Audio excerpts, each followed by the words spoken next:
Hello BookTube. This is part 39 of my 2022 library tour, Science Fiction and Fantasy 15. Today I'm starting where I left off yesterday with Michael Moorcock. This is Tales from the End of Time. This is, I think this bind-up, it includes a few works in the Tales of Time series, Legends and a Messiah at the End of Time, which I think are follow-ups to Dangers at the End of Time. And I picked this up from Golden's, several years ago. The next two books are by C.L. Moore. First is Jirel of Joyery. This is a short story collection that features all of the stories featuring Jirel of Joyery, one of the first sword and sorcery heroines. I read this, I think, last year, and I didn't quite get on with it. Unfortunately, the stories are rather repetitive in plot. It's basically something happens, Jirel has to go to another reality to solve it, and has an adventure. It's, kind of repetitive. But at the same time, quite enjoyable. I also have Northwest Smith, which is a collection of short stories featuring Jirel's other creation, Northwest Smith. This is a more proto-space opera. And I have Judgment Night, which is another short story collection. I think these are more varied short stories. I haven't gotten around to these yet. I really ought to. Maybe sometime this month.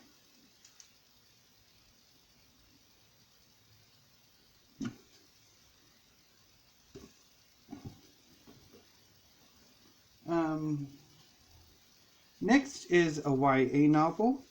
This is Hero by Perry Moore. This is a work of superhero fiction. It's about a young man named Tom Creed whose parents were superheroes. His mother was a rather important, I don't know exactly what term is used for the superheroes or superhumans of this world, but his mother was superhuman. His father was normal, and Tom inherits his mother's powers or superpowers of his own from his mother, as well as being gay, both of which his father isn't all that keen on. So eventually Tom gets involved in the superhero life and becomes a superhero. This book was inspired by a lot of things that were happening in the mid-aughts in comic books. Primarily, there were increased numbers of gay and lesbian superheroes, and then a number of them were either shunted off into limbo or killed. And that inspired Perry Moore to write this book, which was rather influential at the time. I don't know exactly if it still is. I've tried to get into this novel a number of times, and I haven't yet. Hopefully one of these days I will. The next two books are by Silvia Moreno Garcia. First is Signal to Noise, her debut. This is an urban fantasy set in, I think, Mexico City, about two young-ish people who were high school friends who discovered the power of magic. Or, not the power of magic, the magic of music. Like, music has magical resonance in this world, and they had a falling out, and years later they reconnect. Beyond that, I'm not entirely sure what happens. I've tried to read this novel once, and while I kind of liked the opening, I sort of also dropped it. So I ought to come back to it. I typically don't have the best reading relationship with Silvia Moreno Garcia. I've read 2 other of her books. I think Certain Dark Things, which was her vampire novel, which I bailed on rather quickly, and Gods of Jade and Shadow, which is a historical fantasy set in 1920s southern Mexico, I think the Yucatan, and is about a young woman whose family has a relationship with a Mayan god who usurped his position from his brother, whose corpse is kept in the family home. The heroine, she finds the god's corpse, and he forces her to help him regain his powers while her relatives try to stop her. I bailed within a few pages, within a chapter or so. I just really did not like this novel at all. The next 2 books are by Richard K. Morgan. They're the first 2 books in the Land Fit for Heroes series. First is The Still Remains, which is an epic fantasy set years after, or decades after, epic conflict between humans and reptilian humanoids called the Skeld Folk. 3 heroes from that conflict gradually have to come together to face a new threat. One is Ringil. He's a human warrior from sort of a certain set of kingdoms who has lived as a recluse in a distant village for decades, whose mother comes to get him because a relative has gone missing and she wants him to find her. On the other side of the world, a nomadic chieftain's having issues, and then in the big empire, the chief advisor to the emperor has her own issues, and so gradually they come back together to face the new threat. I mean, it's been a while since I've read it, but I kind of liked it. I mean, there's some things that I didn't particularly care for, but I remember rather liking it. And I also have the sequel, The Cold Commands, which is takes place a few years later and sees the same villains from the first book get into the same shenanigans. I didn't particularly care for this one as much as I did the first one, but I do want to kind of revisit them. And less said about the third book, the better. Next is Gideon the Ninth by Tamsin Muir. This is a space opera fantasy about a necromantic space empire whose nobility are necromancers. Story of a young woman named Gideon who is a ward, indentured servant of the Ninth House, who is forced by the heir to the Ninth House to accompany her to a young adult style tournament to determine who the emperor is going to favor. Honestly, the novel would have been a hell of a lot better had Gideon just fled, because it's a toxic. I mean, it's just, I hated this book so badly, so badly. Next is The Song of All by Tina LeCount Myers. I don't know much about this. I think I probably saw it on Thomas of SFF 180's channel, and his description of it sounded interesting, and so I picked it up. So it's one of those books I really ought to get to. Next is one of the few YA novels I actually like, and that is More Than This by Patrick Ness. This is the story of a young man who, when he tries to commit suicide after a failed relationship, his boyfriend cheats on him with one of their friends, I think, or with somebody else. So he commits suicide. When he wakes up in a post-apocalyptic childhood home, in a sort of a sleeper chamber.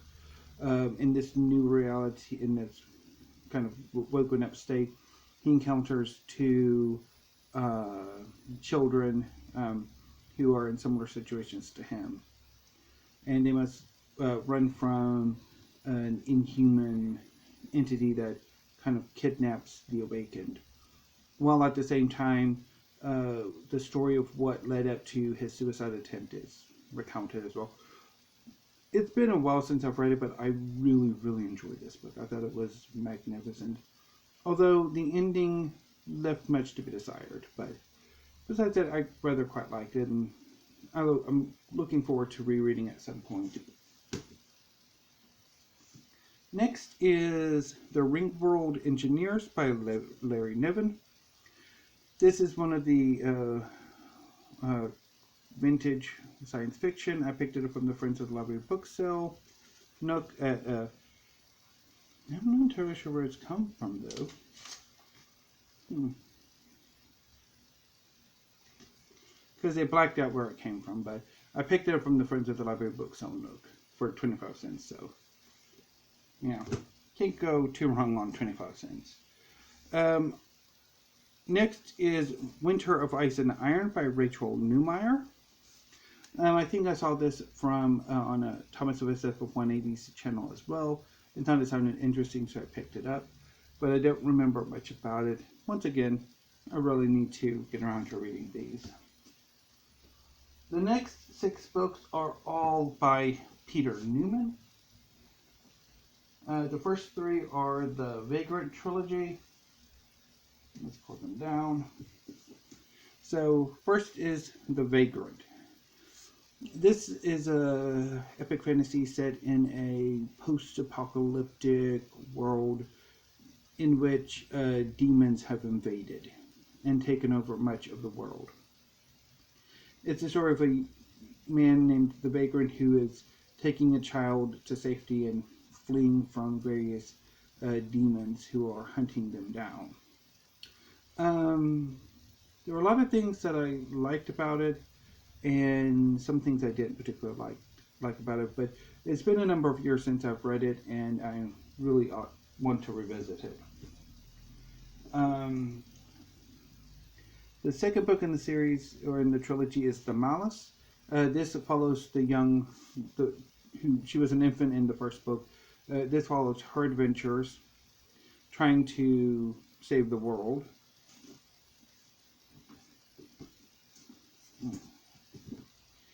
And the third book in the trilogy is The Seven, in which the believed to have been heroic gods of this world decide to finally intervene, which may not necessarily be a good thing.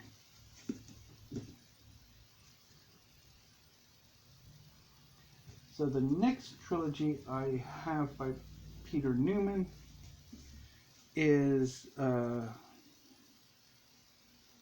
I think it's called the Deathless Trilogy. But the first book in this trilogy is The Deathless. It's about a sort of a magical nobility who live in floating mansions or castles. Picked this up from Book Depository a number of years ago. I think this was one of the first books I've ever picked up from Book Depository, and I haven't gotten around to yet, which I really should. I also have the sequels, The Ruthless, which is a really gorgeous cover, and The Boundless, which is a concluding volume.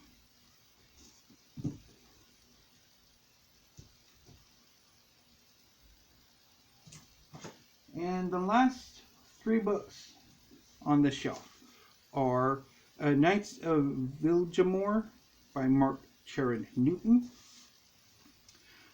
This is an epic fantasy that's set in a very frozen landscape. I don't really remember much about it. I read it years ago and ended up building on it. And this is one of those books where I build on a book, but I later decide I want it to have another go at it or something. So I need to really revisit this one. And I have two books by Andre Norton, and the last book I have by Andre Norton will appear at the start of Monday's video. But first is The Beastmaster by Andre Norton. I think I picked this up from Golden's, and I don't think it has anything to do with the 1980s sword and sorcery film, The Beastmaster. Maybe a little bit, but not much. And I also have a Quagga Keep, which I picked up from the Friends of the Library Book Sale Nook, I think. So, that concludes part 39 of my 2022 library tour, Science Fiction and Fantasy 15. I will be back later this afternoon, well, would be early evening with weekly reads, and then I will be back on Monday to begin the final week of my 2022 library tour. There are only 5 shelves left. I'm looking forward to the end, so... Anyway, BookTube, until I see you this evening, thank you, have a great afternoon, and stay safe.